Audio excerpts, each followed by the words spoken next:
10 minutes past 9 this morning here. Anthony Moyles is with us. Anthony, good morning to you. Morning, Ger. How you doing? Yeah, good. It's long been held that Kerry without David Clifford wouldn't be a hope, with nothing, no chance, couldn't even talk about them. But actually, it's Aidan O'Shea that is the most important link player in that team, and who may end up being their most important player by the end of the year. I'm not saying he's going to be their best player, but he might be the most important player. Yeah, well, I think we called it a couple of years ago. Owen was always a bit of a non-believer. I always had to give him stick over that. But no, they were. Look, I think Clifford had just had a bit of an off day just from the boot. He was trying very, very hard, to get scores. And you could see that, he was taking shots on where he probably would have taken an extra half a second or so. But, you could see probably the anger in the way he struck the goal. He was obviously, kind of pissed off, obviously, with how things have gone during the game from a shooting perspective. I think he still, obviously contributed. But it's an off day for him, Ger, but I think he'll explode into the championship and he'll be there when they need him. There'll be no problem. They didn't really need him now, to be honest with you, at the weekend. Clare put it up to them in large patches. They did as well as they could have, although I think they themselves confused themselves a little bit when they changed a bit of strategy by deploying the big man in full forward at times. I think it actually took from their game. I've seen them twice this year in the league, and they move the ball an awful lot better in those games. And I think that tactic maybe confused them a little bit. So I think they'll be a bit disappointed that they didn't put it up to Kerry a little bit more. But there was no doubt about it. They're even with Clifford having a bit of an off day, they still had plenty of potency up front. A 17-point win while not playing very well should be a positive. But is the not playing very well thing a cause of concern at all, Anthony? Funny thing is, Owen, I was more impressed with them. Look, I kind of discounted the fact that I knew they'd open things up from a forwards point of view, because the Clare defence just wouldn't be able to, kind of stand up to them. But I was really, really impressed with how they completely cleaned the Clare kick out. The Clare goalkeeper has a habit of he kicks long and he kicks long out to his left. And he kind of gets under the ball a bit. He puts a fair bit of height on it, and that's why I think the stat was they had maybe 4 fellas out around the middle who were 6'3" plus. So they had a lot of big men out around there to try and obviously catch kickouts. But Kerry, on numerous occasions they put Moran in the centre. And he kind of was able to go left and right on kickouts then and come in late and either break ball or even catch ball. But obviously when the Clare keeper looked out, he saw a big high press. He obviously saw some big man then out around the 50. They put massive pressure on them. And what I really, really liked was something that they weren't really doing in the league. They turned over Clare on numerous occasions where Clare were just a bit ponderous on the ball coming out. So again, I think we focused on this a little bit, in some of our chats earlier on. What they did was they corralled them down the middle. And once they got them into the middle, they pounced on them in the middle. And they when there was a loose hand pass, they were straight away onto the man. There's a great example of it in the second half where from a free, it looked like Clare were kind of, I think Cleary had the free and he just gave a little short pass out, and Gainey left his man when normally he wouldn't have. The ball got transferred back into the middle and 3 of them were just straight on a Clare man. They turned it over and they got a score straight away. Now, it's a small little thing, that you might notice, but it actually shows that they're willing to leave their men and they're able to notice when there's an opportunity to actually double up on a man or even, as I say, crowd a man out. And that's a big thing. And it's something that we discussed before about the defence. And they were also doing that in their defence. I think their defence will be very, very, very positive because I had question marks over their defence, how they were playing in the league. They were leaving a lot of gaps. They were kind of, the responsibility wasn't being shared around. They weren't, going one-on-one. Neither were they zonal. There was a bit of kind of confusion in there, but certainly on Saturday they seemed to really get that correct. What's Paudie Clifford's role? Oh, what's his role? Apart from hitting unbelievable 40-yard balls with one step off the outside of his right, that ball was the outside of his left.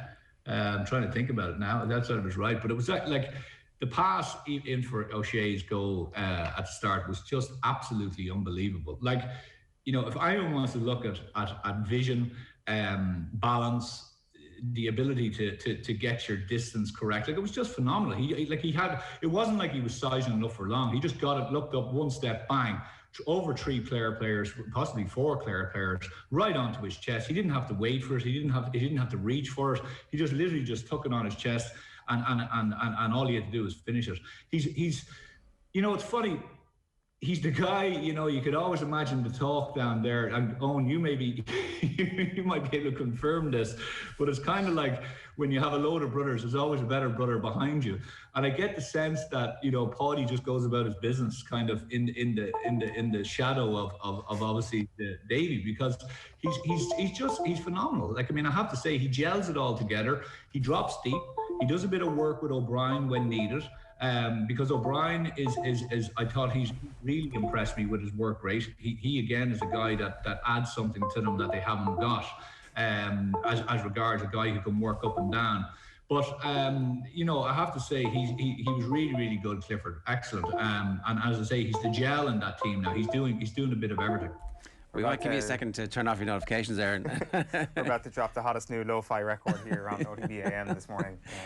You can tell us about the Paudie Clifford reputation. Well, that's actually, it's really interesting, because I was thinking about this yesterday. So obviously he comes in after the pandemic last year to a good bit of fanfare, because people have seen him play quite a bit at county championship level. Yeah. And the concern you'd always have about somebody making that step up, the concern you would have is people making that step up, that they haven't necessarily come through the traditional system, which is, I guess, in this case for Kerry, winning an All-Ireland minor medal and being a champion at that level, doing strength and conditioning for a couple of years, and then, unless you're Clifford or O'Shea, by the age of 21, 22, you're ready to come on stream. With Paudie Clifford, like, he was a junior All-Ireland winner with Kerry, but he would have been nowhere near as successful as David at underage level, has come through the county championship format and has come through that system almost, through club and then through the amalgamation of clubs. And it seems that has been enough for him to immediately make that step up, which is hugely encouraging for anybody who may have any doubts about that championship structure down there. I don't think anybody really does, because I think it is fantastic. But I think maybe it's an indicator of what can you do to get to suck dry all the resources you have in all your clubs in a county. And I think that he's just one example of that. And I think what happens is, because of his new role and his vision, it just allows Sean O'Shea to go so much closer to goal. And when Sean O'Shea is closer to goal, Clifford maybe can get that extra yard of space. And it's all lining up very, very nicely. The one player as well, Anthony, that really impressed me on that front over the course of Saturday evening was Killian Spillane coming in. And like, I'm not saying that the result was ever in doubt or anything like that, but it did seem that spark was missing from that Kerry attack. And it seems that his game intelligence is above and beyond maybe any other player in that attack, because he knew to just hug the touchline for a bit, get the ball out wide, spread that Clare defence out a little bit wider, and then allowed the likes of Gavin White to come through and penetrate. And it was telling that it was only after those subs were made that Gavin White got his 2 scores of the game. I think that next layer of attacking innovation maybe was missing at times, but they found it in the last quarter of the game on Saturday night. Yeah, well, he's a different type of player, and I think you're right with regard to his intelligence and how he knows how to spread the play and allow runners then come off the shoulder. What was interesting, I think, was like O'Shea and Clifford. They're not exactly the same, but they're not too dissimilar in the sense of, you know, they can win high ball, but a lot of times they want that ball out in front, the quick turns. And you know, they have an ability that they can obviously take on their men, but they're quite central. They know they're strong enough, they know they're big enough, they know they're quick enough, they know they have enough kind of jinkiness just to stay in that central column. Whereas Spillane is more of a player who likes to drift, looks maybe for a cross-field ball, and is nearly already turning as he receives the ball. But he's a guy who can bring in players. And you know, you mentioned Gavin White there. Like, I think this guy is absolutely serious player. Like, he's one of the best players. Like, I mean, I'm so excited to see him over the next number of years. Even just like he's phenomenal. His score that he got, his first score, if you watch it again, like, he had 2 or 3 Clare players around him. He knew that if he had soloed with his right foot, he just did a small little toe tap, came inside, beautiful balance, bounced the ball and just stuck it over with the boot. So he is a guy who, like, I mean, I've watched him up and down, be it defensive role. I think sometimes Kerry in the last few years have had good guys who are very, very good from the halfback going forward, but the defensive abilities have been questioned a bit. Whereas he is just, he's an all-rounder. I think he's an absolute all-star just in the making, and a serious player. Like, I thought he was outstanding on Saturday. And when they needed that bit of drive and that bit of, you know, kind of just to tag on a few scores, when Clare got that bit of a purple patch at the start of the second half, he was the man who obviously provided a punch with Spillane. Are you getting carried away yet, Owen? No, not really. No, I think we've like what have you said? It wasn't a very good performance. Like, what does carried away mean? I think like the consensus is that they're the second best team in the country. Well, carried away means you think they're going to do it. Yeah, I think they absolutely can do it this year, and they're going to do it. I'm optimistic that they are going to do it. Yeah, but I'm biased. Yeah, well, that's the whole point of these early season championship matches. The blood is up. What about so the Mayo hype train? Obviously, Anthony famously always leaves the station, irrespective of whether or not it should. They were pretty good for a team missing Cillian O'Connor, who was supposed to be the thing that, you know, of all the teams and their best players, Mayo could not afford to lose Cillian O'Connor. And I'm not saying that they can't afford to lose him, but there's enough reason for them to be happy about where they are at the moment as well. I think they'd be happy, Jerry. Look, it wasn't really a contest, okay? So you have to premise it with that. You know, Sligo, right from the get-go, you could see the gap. But Mayo went at it. You know, we spoke before about, remember the very first Kerry game. I think Galway played Kerry, and we talked about bringing intensity. And you certainly don't go into a Kerry game, be it in league or championship, with a lack of intensity, because they'll just blow the hinges off. And you know, Mayo seemed to me that they came into this game with 100% focus on having a serious start and being as ruthless as possible. They just put Sligo to the sword, and they just continued to drive it into them all the way through the game. You can see it in the goals they got. You can see it in the opportunities that they got. Anytime that a man forward went around a defender, he wasn't thinking, I'm just going to stick this over the bar. He was thinking, okay, goal on here. Who do I need to attack to slip the ball to another man? There was a lot of running. There was a lot of going straight down the gun at Sligo with men off the shoulders, being able to move it left and right. And that shows desire. It's a desire to want to get goals, a desire to want to get scores.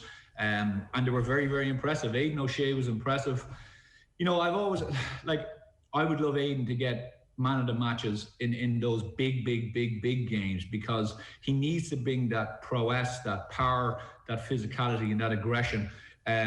You know, on those big days, and when I say big days, it's the All-Ireland finals and the All-Ireland semi-finals, and he has done it, but he's been robbed kind of from Peter to pay Paul at times, brought out around the middle, and you know, definitely his game is not suited to the middle anymore. But in there at full forward, he can cause absolute mayhem, and he is so physically strong that once the ball is anywhere around 10 meters from him, he can hold you off as a defender. You know, he can win it high above your head. He can just win it out in front. He can dink little passes. He can pop passes off the runners inside. Or, as he showed, he can just turn and bang off his left foot straight over the bar. So, like, they've an unbelievable foil. And maybe with the O'Connor injury, it's a situation where now the focus becomes on Aidan and how exactly do we get the best from him. And I think they have it. I think they've unearthed now something that they can really build on. And we're back. There he goes.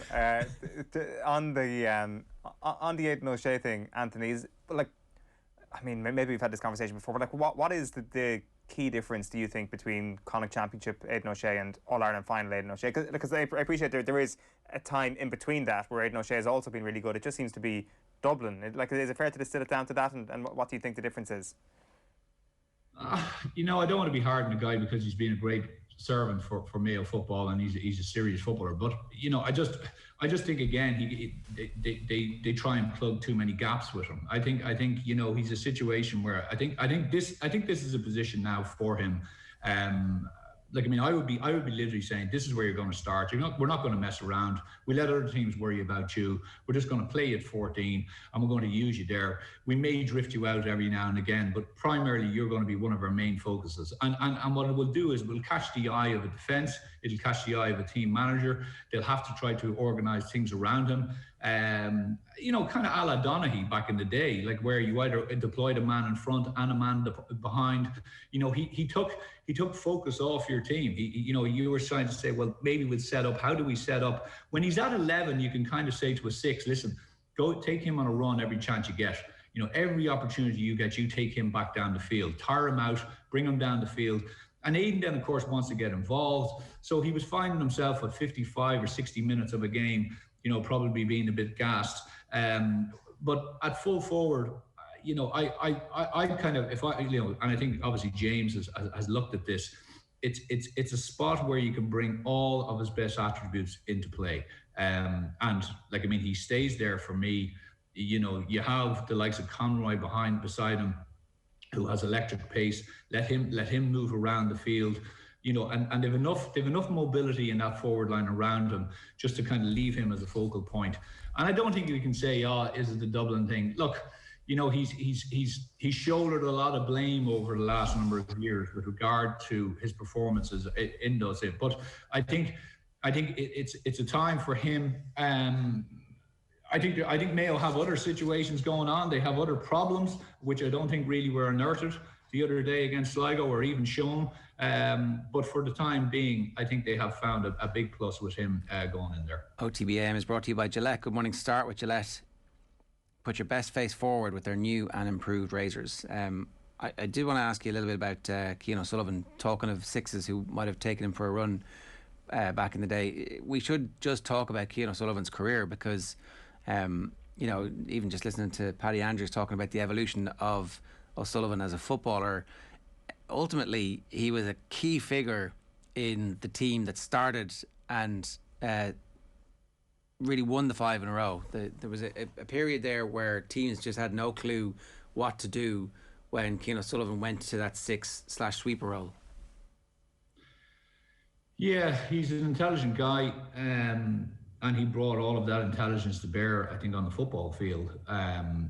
You know, he's people, I think, you know, probably, I wouldn't say they thought less of him in the sense of, I mean, he got obviously all the accolades, you know, he deserved, but I think sometimes he was a little bit underappreciated by certain quarters, be it in the media or maybe even just fans of the game. Because I think it was only after a time, as you rightly point out, Jared, that people actually realised, whoa, well, there's a reason why Dublin aren't being opened up, and the reason actually is him, you know. His ability to read across the line, his ability to know when to drop, his ability to come in and double up when the ball would go into a full forward line, his ability just to be there. Like, if you look at the Kerry game, it's interesting. The Clare fellas were looking up to try and hit passes into Tuberty, and they obviously, you can't really see it on TV, and of course, there's hardly any supporters there, but if you were allowed to go to the game, you would see that Kerry obviously had Tuberty picked out, they had the inside forwards picked out, and they're just cutting off those passes. And for a player, and I played 6 for a long time and 3, when you look up and you see a guy who wants to give a ball and you have already read it and he has to adjust and go back out and maybe throw a hand pass, that's a win for you as a defender.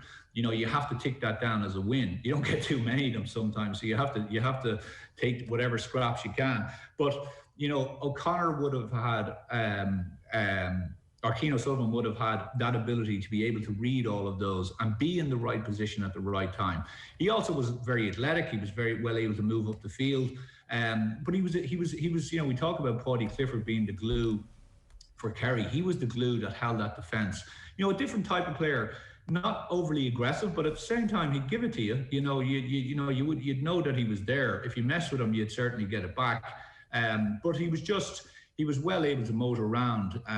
You know, he was that Rolls Royce of a type of a player, but to use an old cliche. But he was. And you know, it's funny. I'm in a place that I do, but I know I was chatting to him not long ago, only 3 or 4 weeks ago, and he was doing absolutely everything to get back. He had a very frustrating year last year. He was telling me, because he just kept getting niggles.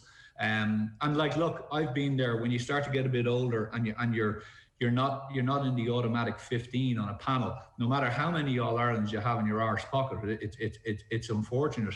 You know, there are other guys who get the focus, and you know, it takes very, very strong. It takes a person who has to be very mentally strong to stay within that group, because obviously you've gone from the core of it, now you're on the periphery, and you're out there with kind of 19, 20-year-olds, and you're in your 30s, you've got 8 All-Irelands, but you're essentially being treated in the same vein as those guys. In other words, you have to prove yourself, and the ultimate thing you have to prove is your fitness.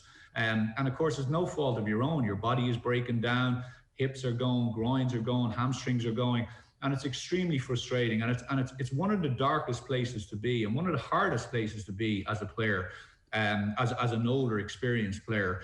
And you know what? I'm sure Desi Farrell gave him all the time he could. You know, if I know Desi, I'm sure they wanted him to get back, and I know they had him doing some extra stuff, and you know, he was doing his own extra stuff, keen to try and get back. But you know, it's a brave decision to make, because he probably could have stayed around and seen if he got number 9. But I know he's moved into a new job and different stuff like that. So it is a brave decision to make. But you know what? Probably it's the right decision for him, and the right decision for his body, and obviously for his head. Yeah, no, and look, I was making the point, and we were completely out of time here, but you start taking all of that brain power out of training, and you pile it up on all the other brain power that's gone. I think it just brings them back to the pack, even if it's imperceptible to the Dublin camp. The other camps are going to be like, oh, it's not the same team anymore. Yeah, and throw John Small in there. You know, Ger, I know we spoke about this before. John was the man who would fill that void. He can bring a bit of everything. Then, you know, he knows how to play that position. He's a different type of player. The Keane, you know, he doesn't sit off, but Desi doesn't really play that role for 6. You know, he wants him right up on 11. He wants him being an enforcer, and John has obviously gone with that hamstring injury, which looked pretty bad. So you are all of a sudden, as you say, you're peeling back, and the layers, the depth maybe just isn't there. But look, it's time for other lads to step up, and maybe, you know, Dublin are going to unearth another 2 or 3 defenders this year, and we'll be talking about them for the next 4 or 5 years, or 10, as it turned out the last time. Great stuff, Anthony. Thanks a million. Cheers. No bother, lads. Cheers. Anthony Moyles giving us some thoughts this Monday morning here. Your thoughts rolling in as well on the YouTube channel, and of course by WhatsApp as well. 0879 180 180 is the number. OTB AM is brought to you by Gillette. Good morning. Start with Gillette. Put your best face forward with their new and improved razors. We've pretty much covered everything, have we? Yeah, the one thing that actually just kind of comes to mind there, actually, when you talk about Cian O'Sullivan, is we can't rule out the fact that this generation of Dublin players are going to start coaching with Dublin as well. The brain power is not going to be lost. We obviously see it with Darren Daly. He's in with the backroom team at the moment, isn't he? So they've already begun that process of the next generation of coaches. Forget about the players at this point. Those great players, even if they are the last generation of great players who will consecutively win All-Irelands for Dublin, they will then go into the brain power of coaching. But I'm sure that they're going nowhere. The conveyor belt, player-wise, is still going strong. Join us tomorrow from 7:30. We're talking Euros with Daniel Harris. We'll catch up with Kenny Stark, Katie Power. Right now, we're going to bring you Tommy Martin and Gavin Cummiskey with Joe on the Sunday pay-per-view. Enjoy.